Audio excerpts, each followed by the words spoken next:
जय माँ कामाख्या देवी।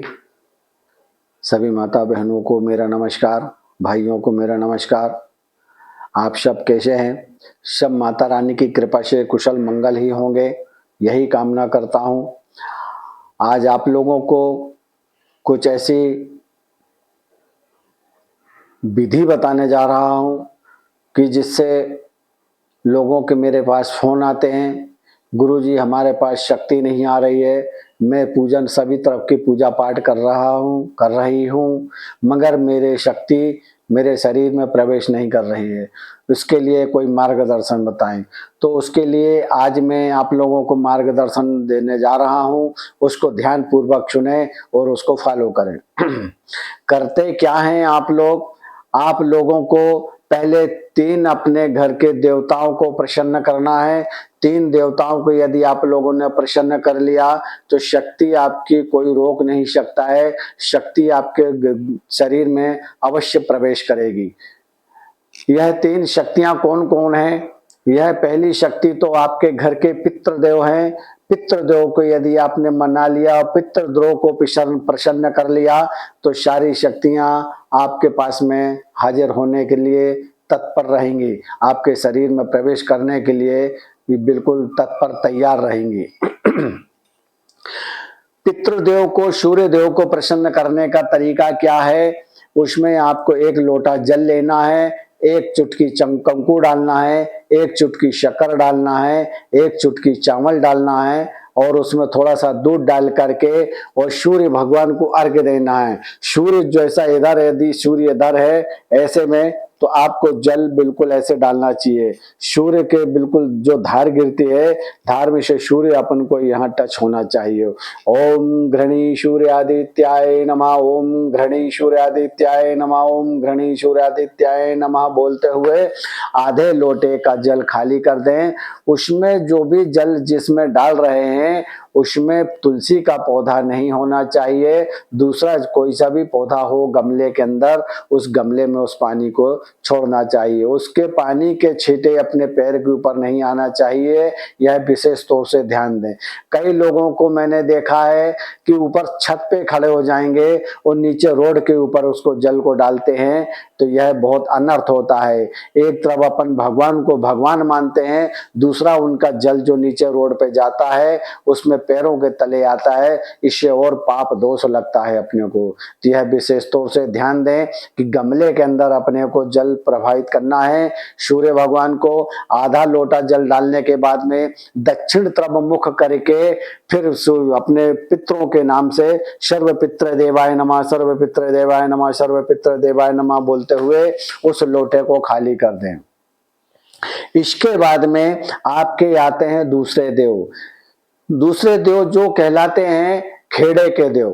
खेड़ा के देव होते हैं, देवी होती है, उनके खेड़े के देव को अपन को मनाना चाहिए। हर जगह हर बस्ती में खेड़ा होता है, खेड़े की देवी होती है, खेड़े के देव होते हैं। जैसे आजकल तो कॉलोनियां कट रही हैं, कॉलोनियां कटने में भी सबसे पहले मंदिर के लिए जगह छोड़ी जाती है, यानी वहां खेड़ा आपका तैयार है। उस खेड़े के भगवान को आपको याद करना है, खेड़े के याद करके और वहां पर भी उनको जो भी आपसे बनता है फूल प्रसादी उनके लिए अमर समर्पित करें। उसके बाद में आपको 4 रास्ते, जहां 4 रास्ते बनते हैं उस 4 रास्ते पर भी जाकर के आपको 1 दिन 2 दिन 3 दिन इस तरीके से यदि आप डेली भी करते हैं तो बहुत अच्छी बात है।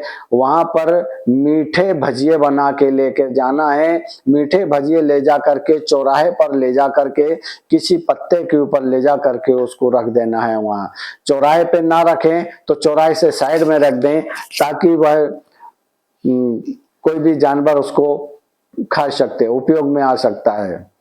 इस तरीके से यदि करते हैं तो चौराहे की जो शक्तियां हैं उनको भी यदि अपन ने आग्रह दे दिया, आह्वान कर लिया, यानी अपने जो खेड़ापति हैं इनका भी आह्वान कर लिया, अपने पितरों का आह्वान कर लिया, इसके बाद में अपने घर की शक्ति का भी आह्वान करना अति आवश्यक है। जो भी अपने घर की कुल देवी देवता होते हैं, घर में कईयों के कुल देवी होती है, कईयों के कुल देवता होते हैं, कईयों के कुल देवी देवता दोनों ही होते हैं। इस तरीके से अपने घर की शक्तियों का भी आह्वान करना है और इनके जो भी नैवेद्य पूजा पाठ होती है उसकी पूजा पाठ करने के बाद में आप यदि अपनी शक्ति को अपने शरीर में प्रवेश करना चाहते हैं तो बराबर तरीके से आपके शरीर में शक्ति प्रवेश करेगी।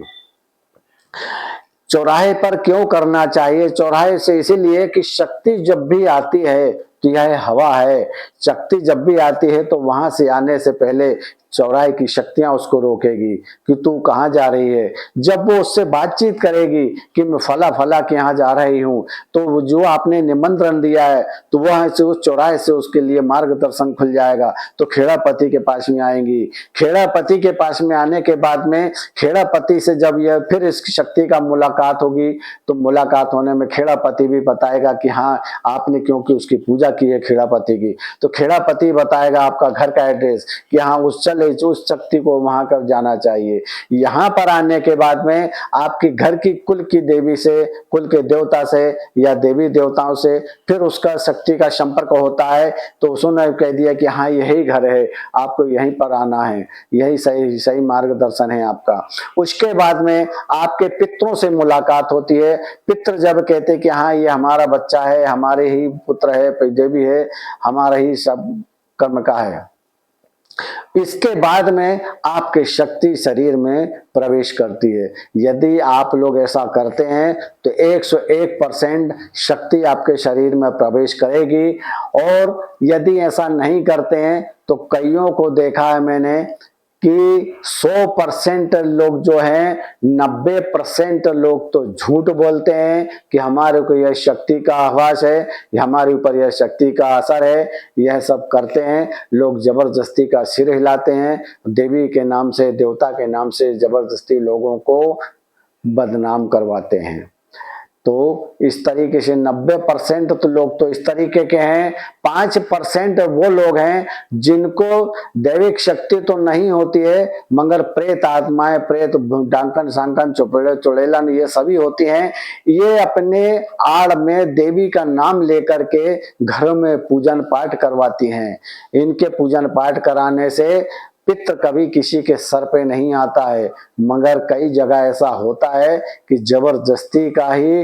राजस्थान की व्यवस्था देखें तो राजस्थान तरफ व्यवस्थित तरीके से वहां पितृ सभी के शरीरों में आते हैं, मगर ऐसा होता नहीं है। और होता भी है तो अच्छी बात है, मगर यह लोग मार्गदर्शन देते हैं।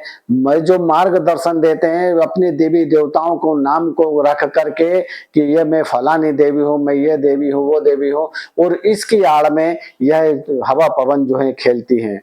5% लोग ऐसे जो हैं कि सत्यता पे अपने वास्तविकता उनके ऊपर शक्तियों का असर रहता है और शक्तियां उनके साथ में रहती हैं, शक्तियां उनसे काम कराती हैं, शक्तियां उनके काम होने देती हैं। तो यह मेरी माता बहनों भाइयों से निवेदन है कि इस तरीके से यदि आप लोग शक्ति को पाना चाहते हैं, शक्ति को अपने शरीर में प्रवेश कराना चाहते हैं तो इस तरीके से करें। 9 तारीख से आपके 9 अप्रैल से नवरात्रि, चैत्र के नवरात्रि लगने वाले हैं। बड़ी नवरात्रि कहते हैं इनको। इसमें हर तरीके की सफलता, हर तरीके की सिद्धि प्राप्त होती है। यह आपको मार्गदर्शन दिया है। इस मार्गदर्शन से चलें तो इसी नवरात्रि से आपके शरीर में शक्ति प्रवेश कर जाएगी और आप उसका आनंद लेंगे। माँ जगदम्बा आपकी सदा हर कार्य को पूर्ण करेंगी, आपकी मन की इच्छाओं की पूर्ति होगी। जय माँ कामाख्या देवी, जय माँ कामाख्या देवी, जय माँ कामाख्या देवी।